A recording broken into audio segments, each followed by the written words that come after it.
Your film is now ready to be shown.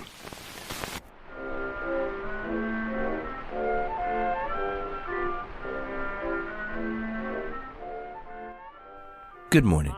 I'm Justin Hendricks, editor of Tech Policy Press, a nonprofit media and community venture intended to provoke new ideas, debate, and discussion at the intersection of technology and democracy. Earlier this year, the Seattle Public Schools filed a lawsuit seeking to hold social media companies accountable for harms they allegedly cause to students' social, emotional, and mental health. The complaint against companies like TikTok, Instagram, Facebook, Snapchat, and YouTube seeks to change the way these companies operate and make them responsible for these potential harms. In a statement, Seattle Public Schools Superintendent Brent Jones said, quote, "We need partners to work with us as we serve our young people, rather than companies placing a priority on profiting from the digital habits they've created as a way of captivating our students' attention. Our obligation is to create the conditions for students to thrive and have high-quality learning experiences. The harm caused by these companies runs counter to that." This lawsuit is part of a growing number of attempts in courts across the country to hold tech firms accountable for various alleged harms. My guest today is tracking such suits closely. Gaia Bernstein is a law professor at the Seton Hall University School of Law.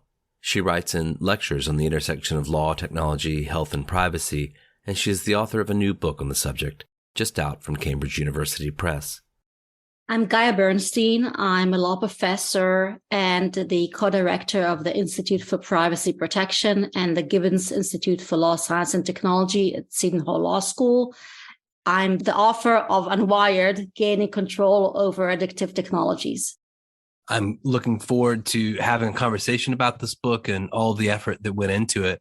But for my readers and listeners who may not be familiar with your work prior, can you just tell folks where you're coming from? What do you do research on? What do you teach about? And, how did you get to the place of writing this book? I've always been interested in the way that technology affects people. Many of my colleagues are interested in how we incentivize technology creation, how we incentivize innovation. And I have always, throughout my career, looked at how people are affected and what's the legal role, which made me look at very, very different technologies, reproductive technologies and genetics, and of course, information technologies, on privacy. And I started working on this because I basically noticed things were changing for me. I was suddenly realizing that I usually work in the morning and I would sit down to work. And after 2 hours or so, I noticed that I was getting nothing done. And what did I do? I was reading lots of blogs. I was surfing the internet. I was texting, answering emails. And I started paying attention more and more to what was happening. At first, I thought, well, basically, people are not paying attention. This was around 2015, 16. But at a certain point, people became much more aware and things were not changing. And then I realized that the book I have to write is a different book. It's not a book about what's happening. It's a book about what should be done. You wrote this book, I think it's fair to say, into the pandemic and through the pandemic. And so your observations about the way that technology was influencing your behavior and your life and your children's life, which seems to be an important piece of this book, that kind of, I guess, went on steroids during the lockdown period. Yes, basically, we got a feeling during the pandemic, especially during lockdown, which was quite extensive here in New York, where I live, that we felt suddenly what it means to be in our screens all the time, how it feels in our bodies, how tired we feel, how we crave a human interaction. So we could suddenly see what the future could mean for us as we spend more and more time on screen. I think at the same time, it gave me hope because everybody started noticing. Before the pandemic, parents were paying lots of attention. I ran a school outreach program of half a dozen schools in New York and New Jersey, public schools in Newark, private schools in Manhattan, the whole range. My law students spoke to kids who got their first cell phone, 5th, 6th grade. And I spoke to parents about basically balancing online, offline activities. And parents were very, very worried, but other people were not as worried. And something has changed through the pandemic. Many more people are paying attention and are much more aware of what they want their lives to be like and what they don't like about being on screens for so long. You say in the prologue to this book that it interlaces the human with the legal. So you of course are doing this type of observation, and you're bringing in stories of, things like overuse and addiction, but you also do bring in the science. And I wanted to ask you just about this thing that you've just now sort of signaled, which is this idea that feels like we're almost at or maybe slightly past a tipping point with regard not only to sort of the public's awareness that there's something wrong. And I'd agree with you, even in my own life, it feels like parents are uniquely aware of there being something wrong with our use of technology, particularly among young people. But it's also the science. It also appears that there's more science piling up at the moment. Yes, there's been studies basically for years now, at least for decades, looking at the impact of screen time on cognitive development, on attention, on mental well-being, on social disconnection, happiness. So in the last 2-3 years, first of all, there's been so many more studies, also more literature reviews of the studies, so you can see a bigger picture. At the same time, we got more brain imaging studies showing the impact of especially kids who are exposed to excessive screen time. And that really supplemented the psychology studies, which were already showing an effect on cognitive developments years earlier. For children at this point, it seems pretty clear that in certain areas, there's a big impact. I would say cognitive development, mental health, attention. For adults, there's also lots of evidence, but for kids, there seems to be more and more evidence of a public health crisis. You acknowledge this in the book, but I'm certain there are people listening to this who may find themselves or think of themselves as in this category. There are a lot of folks out there who push back, who say, this is moral panic. These types of concerns have accompanied the advent of every new communications technology. We've always worried about this with regard to children and how it might scramble their brains from the novel to radio to, television, certainly. What's different at this moment? I think the best comparison is to look at television, because people always said kids are spending too much time on television. They're not exercising. They're getting obese. They're not watching good content. But something is very, very different here in several ways. First of all, I like to call the television the human bonfire. At least there was something about all of us watching the same screen together, all of us conversing about the same thing. With screens, with their phones, with computers, you could sit with people in the same room with your headphones, and each person is looking at something different. In addition to that, yes, of course, we always had commercial on TV, but we've never had what we have here, which is technology companies taking our human vulnerabilities and having an entire business model which is based on keeping us online for longer. So basically, we know we get everything for free. We get Gmail for free. We get Facebook for free, but it's not really free. We pay with our data and we pay also with our time. Companies need us to stay longer online so they can collect more information on us. The more data they have, they can target better advertising into us, and then they need us to stay for longer so we're exposed to the advertising and purchase products. So they have this incentive to manipulate us and to have us stay online for longer. And they're using very well-known psychology principles, which basically make us stay in ways we don't even realize. I'll give one example. So one example is they take away our stopping cues. There's a famous psychology experiment where people were given soup to eat, and people who were given a normal bowl would just eat the soup. But people who were given a bowl where you couldn't see the bottom, they ate 70% more. Why? Because the stopping cues were taken away. This is what's happening all over the internet. You have the infinite scroll on Twitter, on Facebook and Instagram. There's never an end. You go on YouTube or on Netflix, you have the autoplay. There's never an end. So there is something much bigger going on here than just, us watching something, preferring not to get out. There's somebody else fighting against our willpower in a way that's sort of slanted against us.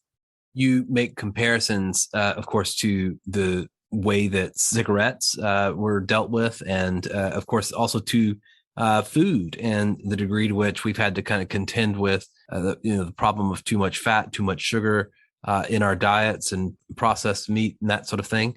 But I want to ask you about how you think about these kind of comparisons as useful ways of thinking about the type of litigation that may be necessary with regard to tech firms. You call them the choice makers. I'd agree. They're the folks sort of essentially establishing the framework and the kind of game dynamics that we're all responding to in the digital environment on some level. Or what are the lessons that you see from litigation in tobacco and in food that could be potentially applied to tech? I think there's a lot to learn. The main thing, the lesson I think is most important, is the way cigarette companies and food companies clutch onto the personal choice and personal responsibility argument. So basically what happened when the tobacco litigation started and smokers and their families started suing, the tobacco industry argued, well, nobody forced them to smoke. They wanted to smoke. They're responsible for their health consequences, the lung cancer, the death. And courts accepted these arguments for years. Basically, they didn't attribute the responsibility to the tobacco companies. The same thing happened with food. A group of teens sued McDonald's because they were obese, because they suffered from diabetes. They used to eat at McDonald's every day. McDonald's argued, and the New York's court agreed. Nobody forced them to eat at McDonald's. Nobody forced them to supersize. And therefore, they and not McDonald's are responsible for this. So this is exactly what we're already seeing this with tech. Game manufacturers had to go, when they went to the FTC workshop on loot boxes a couple of years ago, they immediately pointed out that nobody forces gamers to play. Loot boxes is this addictive feature in games. Nobody forces them to play, and they or their parents are responsible. And in a way, tech is taking this already further, because tech is giving us digital health tools in order to show us how we can control our urges because we are responsible. So we get screen time on our iPhone showing us how much time we spend on our iPhone. You go to Instagram, you can set it so you will know how long you've spent there. All of these are tools which do not go to the heart of the addictive features. They are really putting the ball back in our court, exactly like the tobacco industry did and like the food industry did. I want to pause here and ask you about a couple of lawsuits that probably emerged, I suppose, after your book was, already with the publisher in the Pacific Northwest, in Seattle. I think at least one other school district in Washington. We're seeing these complaints about social media's negative effects on youth mental health brought by school districts against, companies including Meta, Google, Snapchat, ByteDance, which owns TikTok. What do you make of these suits? Are you following them closely? Do you think they represent the type of model litigation that you're imagining will lead to change? I think this is incredibly important. And again, I just want to look back for a second, because there's so much to learn from the past. When we saw that tobacco companies started losing, part of it was because the attorney generals started suing for the costs to the public health system of smoking. So suddenly, this broke the personal responsibility argument. So, because suddenly somebody who had nothing to do with smoking was bearing the cost. Now, what's happening here is interesting in two ways. First of all, it's exactly the same thing. You cannot blame the school districts who are saying social media is addicting the kids and they stay on there for so long and they suffer from all these mental health consequences, and we have to deal with it, and the costs are on us. So again, you have somebody who you cannot blame for choosing, bearing the cost. Very, very similar. Very interesting. And they're also using an interesting legal theory. They're saying that social media is a public nuisance, which is a very, very different way to think about it. So I think this is very, very interesting, and we'll see how this develops.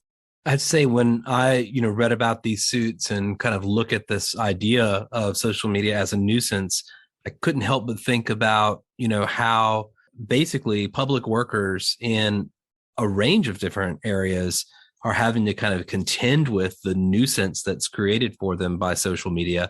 I spent a lot of time over the last year looking at the plight of election workers, the additional expense and security and just cognitive load they've carried because of the violent threats against them, following the essentially proliferation of false claims about elections.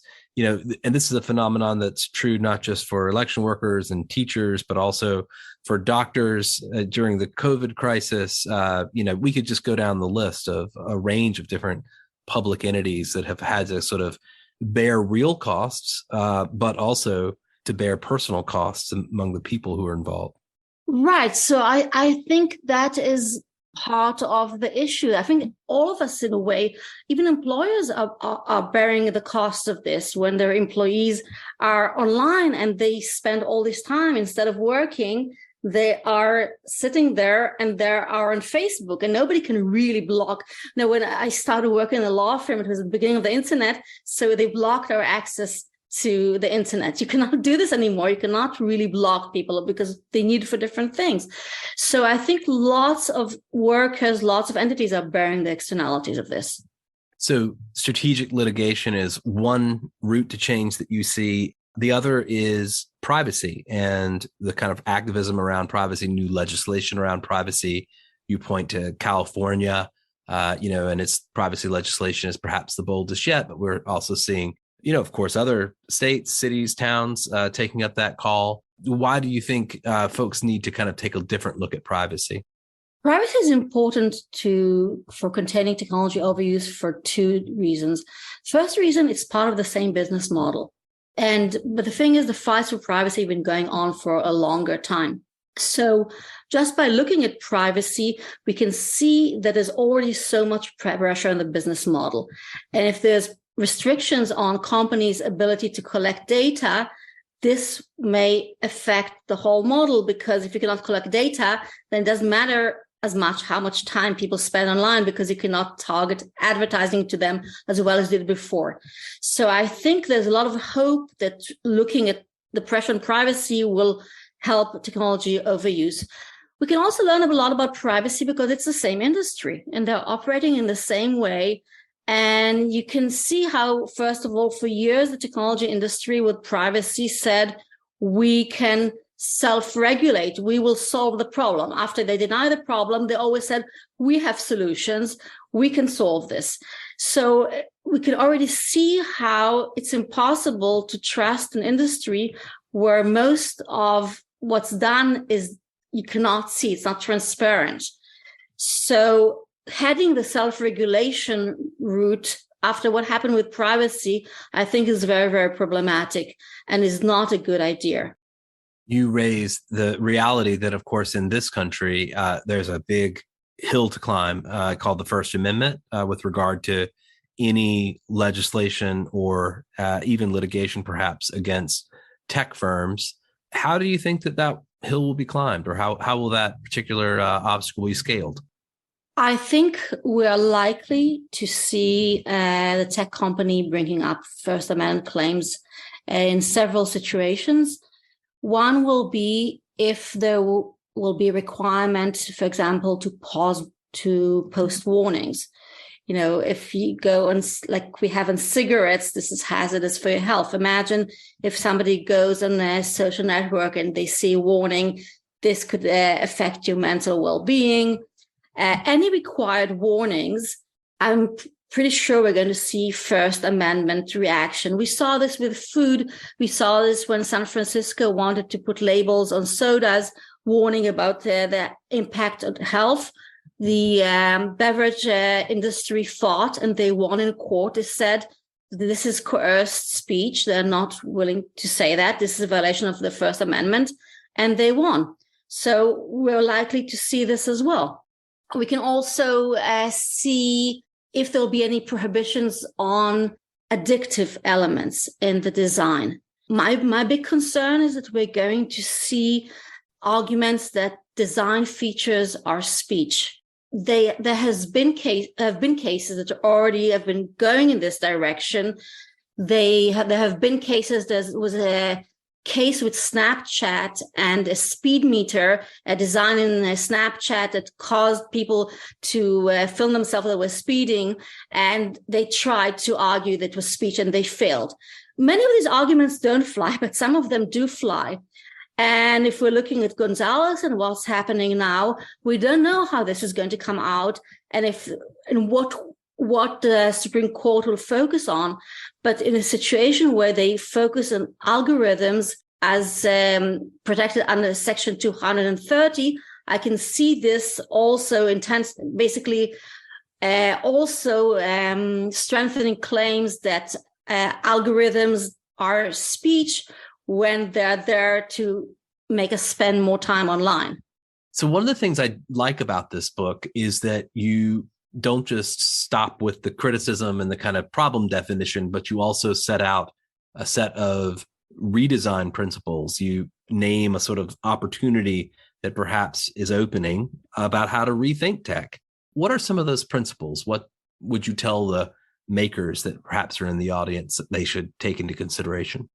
I think there are three principles, and they're broad principles, and there are many ways to implement them, as we've seen for many bills that have been floating around. The first one is eliminating clearly addictive features. So some features are clearly up to no good. You take a feature like Snap Streaks. All Snap Streaks does is get teens back on Snapchat.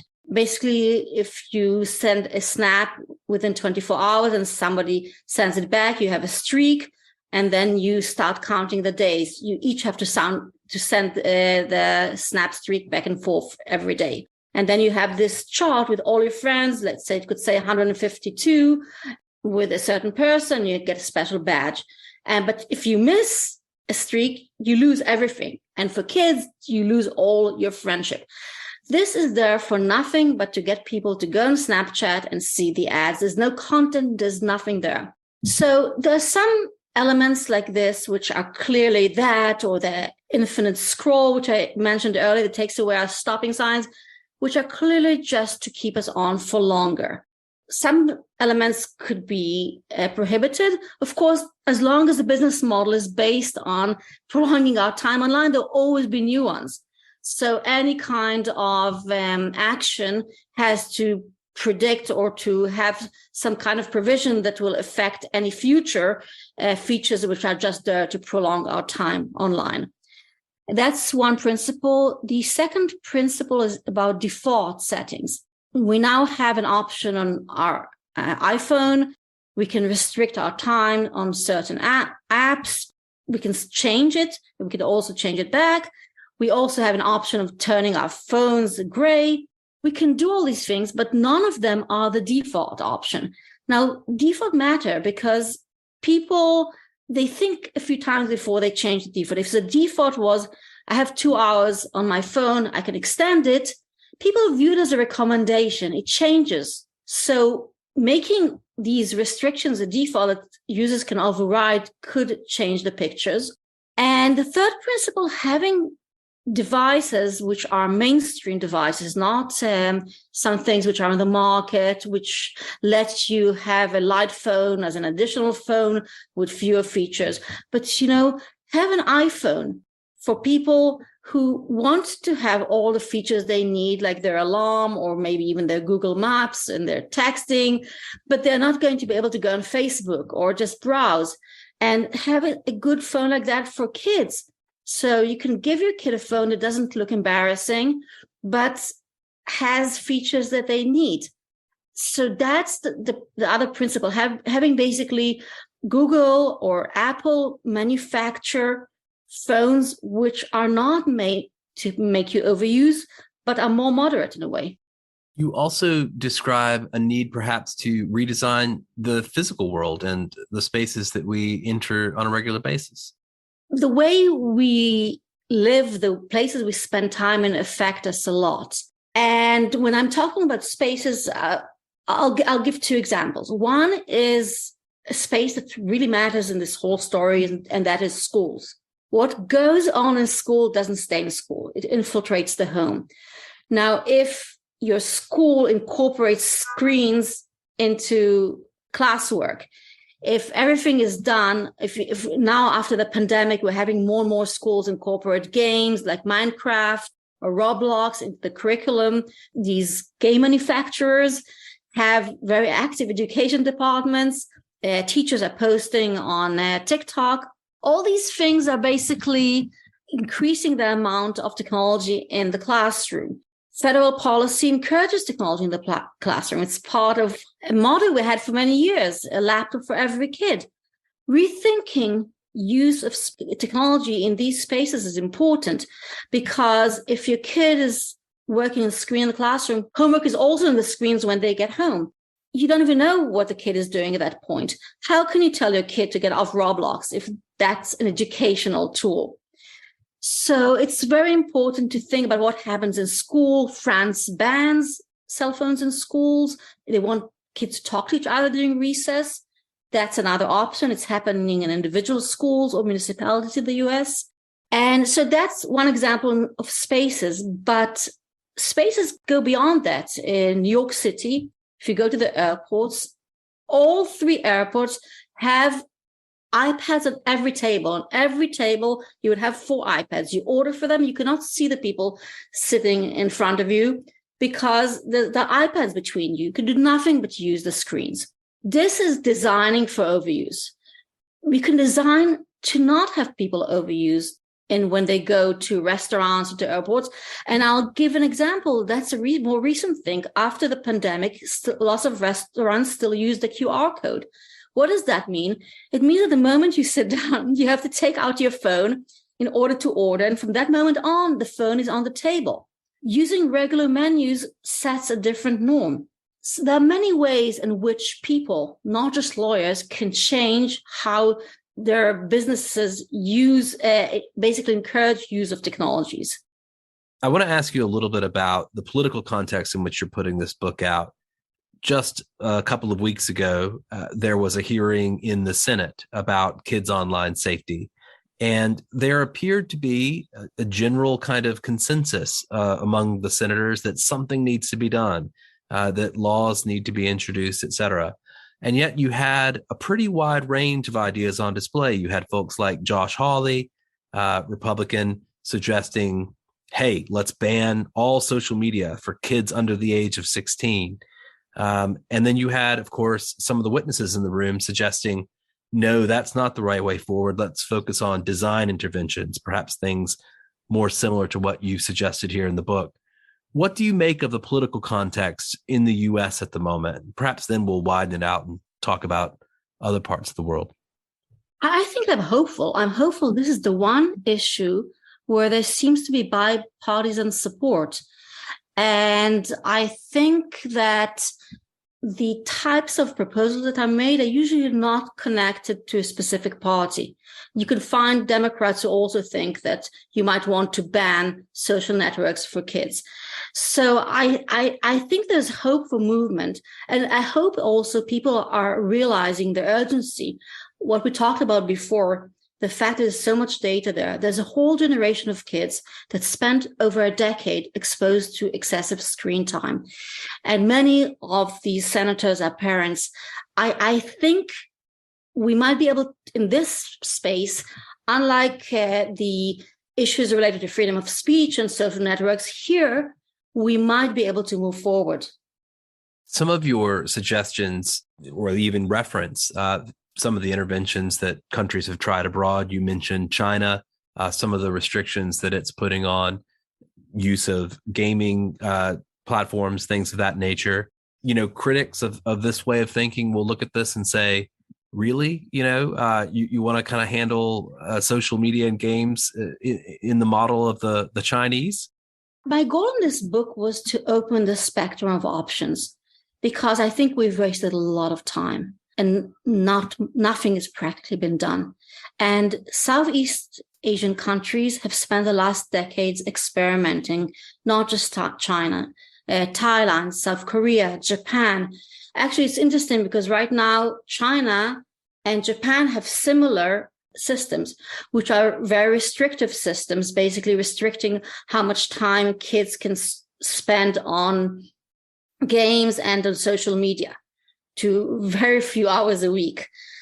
And other countries experiment with it and decided to stop. They decided the systems did not work. They thought it did not work because they had Cinderella laws and they had the kids turn off at midnight, and the kids went crazy because they couldn't play anymore. And then they tried to get into their parents' IDs. But there's such a wealth of data there. I think it's just worth to look at what happened there and what we could consider and learn from them, and then make up our minds and not waste another decade fighting science wars and not looking at so much data that's been collected from trying out laws. Some of them failed, some of them succeeded in many different countries in Southeast Asia. A last question I would ask you is really kind of back to that question about moral panic. There'll even be some from the left, perhaps, who would read this book and say, listen, it's more important on some level to give access to youth to these types of platforms to discover who they are, to be able to express their identities, perhaps to find their identity outside of the context of their home or immediate community, that's worth it, that whatever sort of social pain we're experiencing from the adoption of these media, the trade-off is there. How would you address that? So, two things. First of all, not all content is alike. Social media is not like reading the New York Times. So we have to distinguish. Also, if you're reading and you're making your own decision to stay online, that's fine. Read as much as you want. But don't think you're going online for 20 minutes and realize an hour and a half have gone by and you've done nothing but click from one thing to the other. It's more about the way we're doing it, the lack of autonomy in which we're doing it, than being exposed to content. I think it's important not to mix the two. The one thing I would like to say is that there's already a lot of action underway.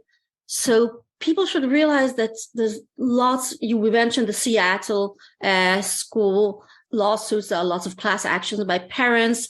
All these bills that are coming up, they will fail. But looking at the past, things fail until eventually they succeed. We're not just starting out. There are lots of people involved in action here in Europe. For example, many countries have restricted loot boxes, which is an addictive features in kids' games. So there are things going on. And I think it's important to remember the ways in which we can influence things. One, through exerting pressures on tech companies to redesign. Another is through indirect pressure in order to change the business model. And this is already taking place through antitrust action against big tech. Any change, any success there will destabilize these markets, create more competition. We might see new business model not based on time. And also to remember that people can do things collectively. The main thing is, instead of focusing on how unsuccessful we are fighting it ourselves, is to realize that we can take it to the public sphere and do things through collective action. We've been stuck for too long trying to fight with ourselves in front of our computers, fight with our kids, try to grab their technology. It's not going to be resolved this way.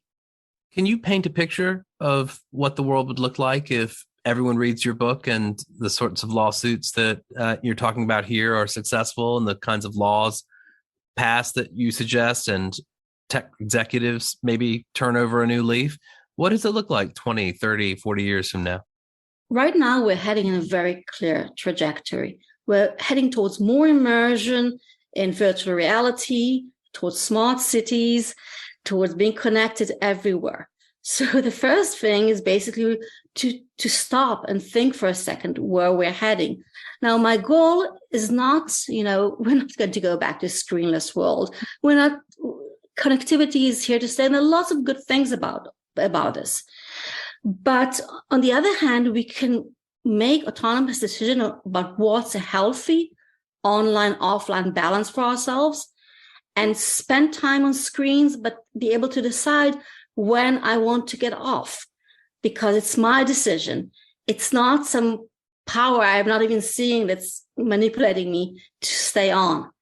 So I think as a society, we never realized what was happening. We're a bit like the frog in the water. We took all these small steps, adopting another app, texting on the go, and we didn't pay attention. We never stopped to think if that's what we want, how much of this we want. I think the opportunity of taking a pause and thinking exactly how we want to balance things is very important. And that's the reason why I gave so many options in the book. I'm not trying to dictate a specific balance. I just think that we have to think about what balance works. And the trajectory in which we were heading, I thought was scary. Well, I appreciate you taking a moment to pause and talk about your book with me. Of course, that book is Unwired, Gaining Control Over Addictive Technologies. Thanks so much for speaking to me today. Thank you so much for having me.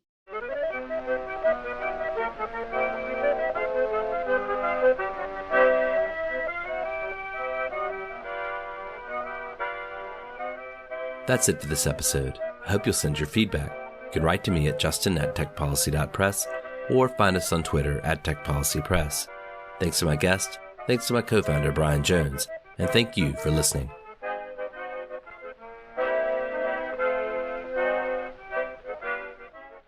Tech Policy Press.